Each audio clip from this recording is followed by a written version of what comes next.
अस्सलाम वालेकुम class, hope you are doing well. So class, आज हम लोगों ने किंगडम फंजाई स्टार्ट करना है। बेसिकली हम लोगों ने 3 डोमेन सिस्टम स्टार्ट किया हुआ था, जिसमें हम लोगों ने फर्स्ट डोमेन बड़ा डोमेन आर किया, सेकंड डोमेन बड़ा डोमेन बैक्टीरिया, थर्ड हम लोगों ने अब पढ़ रहे हैं डोमेन जुकरिया, जिसमें हम लोगों ने एक डोमेन जो है वो स्टडी किया था एक किंगडम स्टडी किया था, किंगडम प्रोटिस्टा।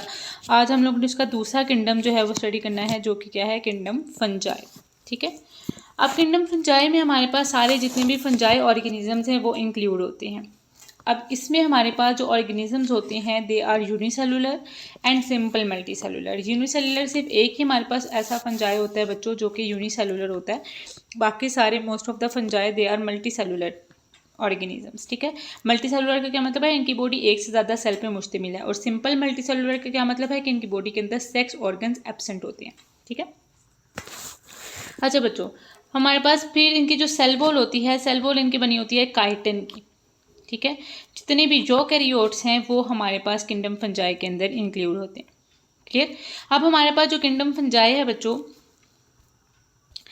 किंगडम फंजाई में हमारे पास जो उनका मोड ऑफ न्यूट्रिशन होता है, दे आर हेट्रोट्रोप्स। वो अपना खाना खुद तैयार नहीं कर सकते बच्चों, दे आर हेट्रोट्रोप्स। उनका मोड ऑफ न्यूट्रिशन क्या होता है, एब्जॉर्बिटिव मोड ऑफ न्यूट्रिशन होता है।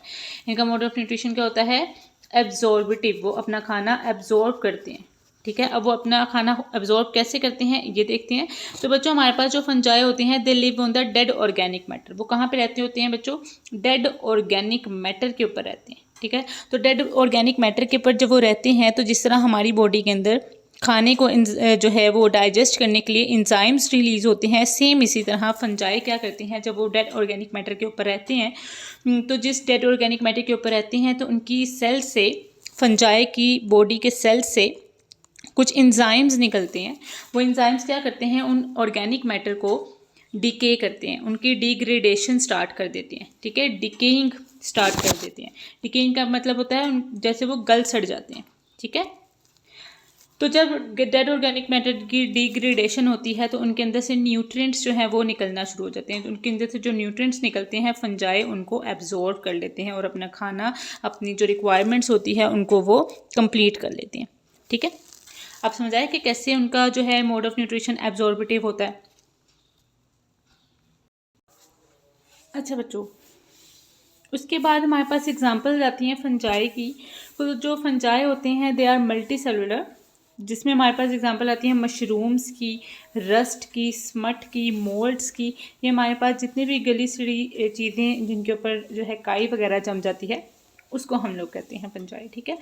और हमारे पास सिर्फ एक ही यूनिसेलुलर फंजाई है, दैट इज़ यीस्ट। यीस्ट कहते हैं बच्चों, जब हम लोगों ने कोई भी बेकिंग प्रोडक्ट बनाना होता है तो उसके अंदर जो खमीर डालते हैं, जो खमीर हम करते हैं अपने आटे को, तो उसके अंदर जो हम लोग डालते हैं उसको हम लोग यीस्ट कहते हैं। ठीक है।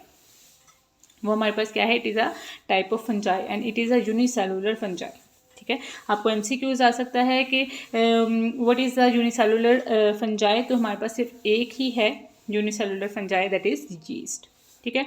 साइड बॉक्स में देखें बच्चों, साइड बॉक्स में हमारे पास लिखा हुआ है कि some fungi are used in the production of bread, cheese and beer. An antibiotic called penicillin is dried from the fungus penicillium. बहुत सी ऐसी फंजाई हैं बच्चों जो कि हमारे पास ब्रेड, चीज़ और बियर बनाने के काम आती हैं। हमारे पास जो है बच्चों एक एंटीबायोटिक पेनिसिलिन जो है बनाई गई, सबसे पहली जो एंटीबायोटिक बनाई गई थी बच्चों, जो दवाई बनाई गई थी, दैट वाज पेनिसिलिन। और वो कैसे बनाई गई थी बच्चों, वो फंगस, पेंसिलियम एक फंगस है, उससे बनाई गई थी। ठीक है। तो it is also a MCQs। Clear. Okay. तो आज के लिए इतना काफ़ी है, इसको अच्छे से याद कर लीजिएगा, पॉइंट्स बना के लिखिएगा। MCQs और short question as well as long question के लिए इंपॉर्टेंट टॉपिक है, तो आपने इसको जो है पॉइंट्स बना के याद करना। ठीक है। अपना ख्याल रखिएगा। अल्लाह हाफिज़।